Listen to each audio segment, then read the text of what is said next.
आज हम एक बहुत ही इम्पोर्टेंट टॉपिक के ऊपर बात करने जा रहे हैं जिसका नाम है आर्यन इन्वेजन थ्योरी, जो कि ब्रिटिशरों के टाइम पे जब 19 के ज़माने में जब ब्रिटिशर्स इंडिया में आए थे तो उन लोगों ने नॉर्थ इंडियंस और साउथ इंडियंस के अंदर जो उन्होंने डिफरेंस देखा था, स्पेशली जो स्किन कलर्स हो गए या फिर उनकी लैंग्वेजेस में, उनके कल्चर्स में, सो उन डिफरेंसेस के हिसाब से उनके हिसाब से ये लगा कि जो नॉर्थ इंडियंस हैं वो कहीं बाहर से आए हैं, क्योंकि इंडिया एक गर्म इलाका है। चाहे आप नॉर्थ जाओ या साउथ जाओ, तो गर्म इलाके में नॉर्थ इंडिया के लोग गोरे कैसे हो सकते हैं।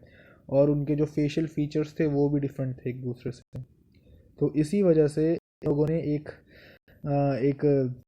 एग्री एक एग्रीमेंट में आए कि शायद आर्यन इन्वेजन थ्योरी नाम की कोई चीज़ हुई होगी, यानी बाहर से कोई कोई एक प्रजाति भारत के अंदर दाखिल हुई होगी। जब जब सिंधु घाटी सभ्यता हमारे भारत में जब जिस टाइम विद्यमान थी, उस समय के दौरान ही जब आर्य बाहर से आए थे, तब सिंधु घाटी के सभ्यता में रहने वाले लोगों को या तो उन्होंने मार दिया, या फिर जो उत्तर भारत में जो पहले से ही बसे हुए लोग थे, जिन्हें ऑस्ट्रो एशियाटिक पीपल्स या फिर जिन्हें कॉमन भाषा में द्रविड़ लोग कहते हैं, कि उन लोगों को मार पीट के साउथ की तरफ धकेल दिया और बाकी जो बचे रह गए उन लोगों को शूद्र घोषित कर दिया या फिर निम्न जातियों में डाल दिया गया।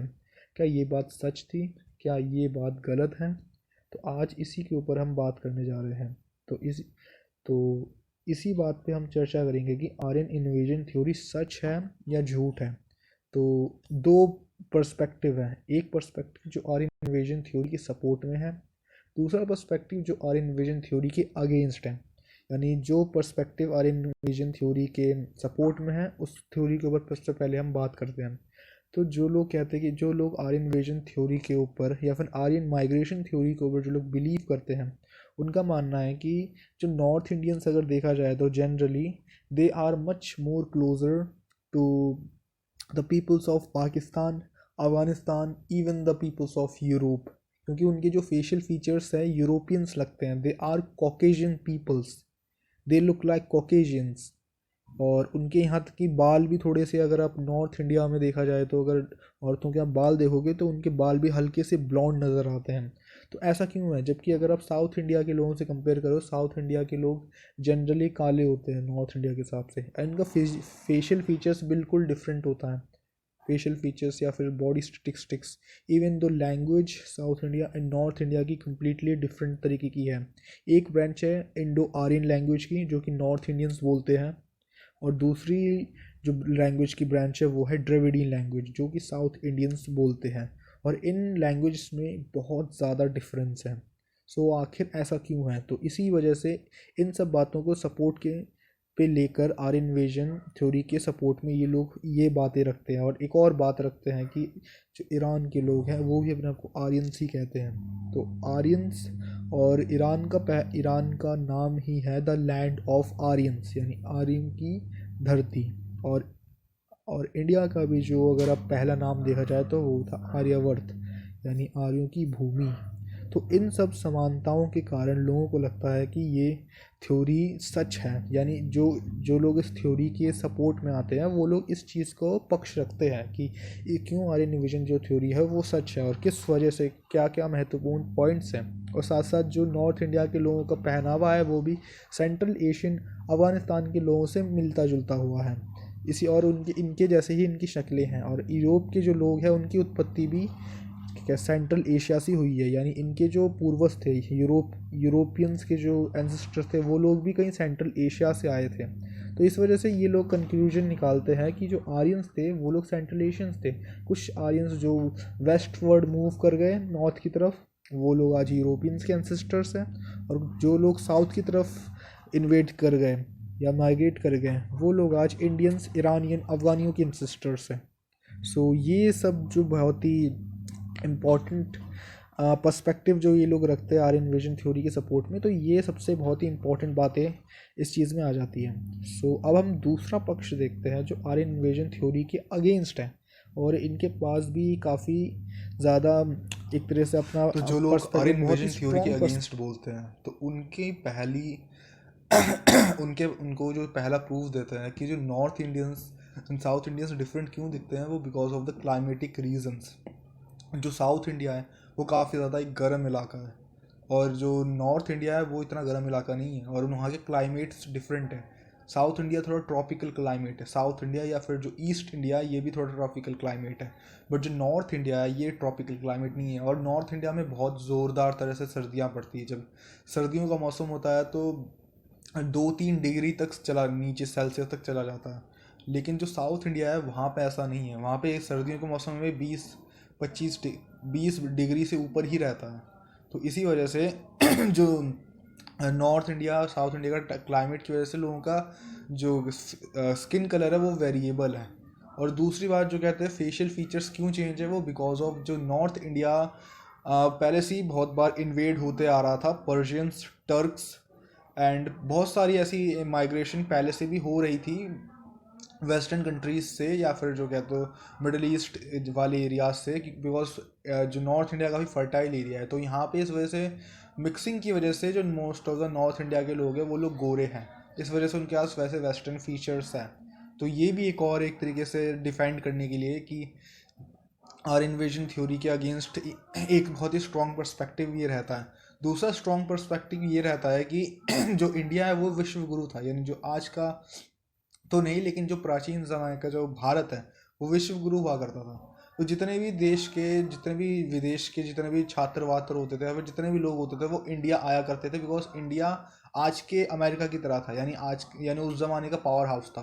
तो सब लोग इंडिया के पास आया करते थे। तो इंडिया के साथ बहुत सारे कहते हैं बिजनेस किया करते थे, इंडिया के साथ ट्रेड रूट्स वगैरह बहुत क्या बिजनेस वगैरह होते थे। बहुत सारे लोग इंडिया में आके बस भी जाते थे और इंडिया से बाहर जाके नॉलेज लेने आया करते थे। और बहुत इंडिया में विश्वविद्यालय भी बहुत हैं जहाँ से नॉलेज लोग लिया करते थे।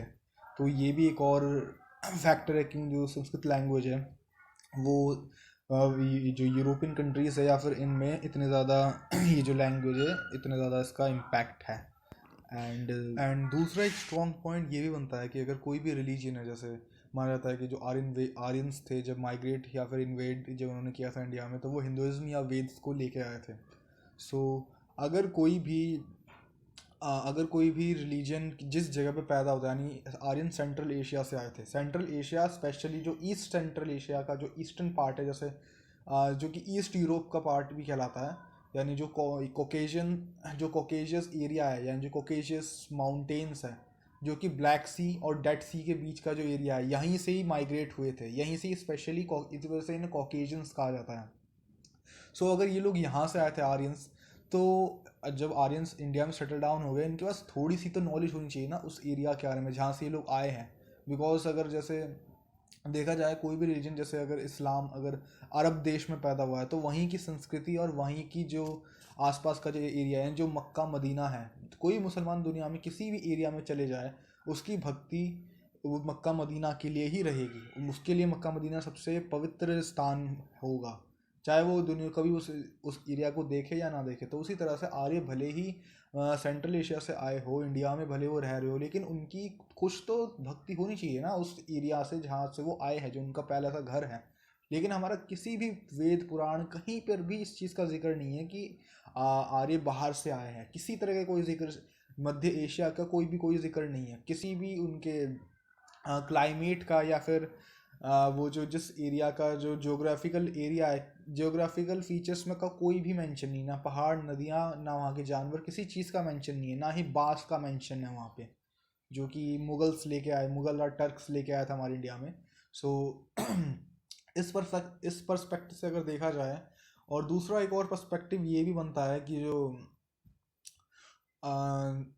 जो ऋग्वेदा है, जो कि आर्यंस ने सबसे पहली, जो आर्यंस की सबसे ज़्यादा कहते हैं होली बुक मानी जाती है आर्यंस की, जो ऋग्वेदा है उसमें दशम युद्ध का मेंशन है, यानी 10 वॉर्स, यानी 10 किंग वॉर्स, यानी जिसमें 10 राजाओं ने लड़े थे आपस में। सो जो दशराज वॉर है इसमें मेंशन कर रखा है ऋग्वेद में कि भारत में 10 क्लेन्स थे, जिसमें 8 क्लेन्स जब हार गए थे लड़ाई के टाइम पे, तो उन लोगों को इंडिया से बाहर खदेड़ दिया गया था, यानी आउट ऑफ माइग्रेशन, यानी इंडिया से लगभग 10,000 साल पहले इन लोगों को इंडिया से बाहर की तरफ इन्हें रवाना कर दिया गया था। तो यही जो 8 क्लेन्स है बाद में जाकर ईरान, अफगानिस्तान और यूरोप के एरियाओं में जाके ये लोग बस गए, फिर वहीं पे जाके ये लोग माइग्रेट वगैरह करने लग गए। क्योंकि ऋग्वेद में ये चीज़ मेंशन हो रखी है। और दूसरी बात एक तरह से देखा जाए सच भी है, क्योंकि जो संस्कृत लैंग्वेज जो संस्कृत लैंग्वेज है वो पूरे इंडो आर्यन फैमिली ग्रुप की जितनी भी लैंग्वेज आती है उनकी मदर टंग है। सो जो लोग कहते तो ये चीज़ तो ज़्यादा और बेटर देखा जाए तो देखने को मिलता है कि जो संस्कृत लैंग्वेज बाहर से इंडिया में नहीं आई, इंडिया से बाहर गई। तो इस पर ये भी काफ़ी एक स्ट्रॉन्ग पर्सपेक्टिव होल्ड करता है इस टाइम पे। सो जो दूसरा एक और पर्सपेक्टिव ये जो तीसरा पर्सपेक्टिव था ये भी काफ़ी एक स्ट्रॉन्ग होल्ड रखता है। और एक और बहुत ही एंड बड़ा एक बहुत ही बड़ा स्ट्रॉन्ग पर्सपेक्टिव ये भी है कि अगर आर्यन सच में आर्यंस बाहर से आए थे तो जो महाभारत था और जो रामायण था ये तो 5-10 हज़ार साल पुरानी वॉर्स हुए हैं ये। और जो श्री कृष्ण ने जो महाभारत लिखी थी, यानी जो जो उन्होंने भगवत गीता अपनी लिखी थी, और भगवत गीता में मेंशन्ड है द्वारिका नगरी की कि वो गुजरात के तट के पास उनका अपना एक द्वारिका नगरी हुआ करता था जहाँ पे जिस पे वो राज किया करते थे। लेकिन गीता में ही मेंशन्ड है कि एक बहुत बड़ा सुनामी आई थी, तूफान आया था, उसमें जो पूरा द्वारिका नगरी है वो समंदर के अंदर बह जाता है। एंड ये 1990 के टाइम पे इंडिया के एक रिसर्चर ने इस चीज़ को प्रूव भी किया था और द्वारिका नगरी को ढूंढ भी लिया था समंदर के नीचे। सो अगर सो और द्वारिका नगरी एटलीस्ट इसे 6,000 साल पहले कहा जाता है। सो अगर आर्यंस 4-5 हज़ार साल पहले आए तो ये महाभारत कैसे हो सकता है। एंड बहुत सारे महाभारत के तो बहुत सारे प्रमाण अगर आप देखो जाए तो अगर गूगल में ही देख लीजिएगा बहुत सारे प्रूफ्स हैं। So in conclusion Aryan invasion theory अभी भी पूरी तरह से प्रूव्ड नहीं हुई है और बहुत इसके ड्रॉबैक्स हैं।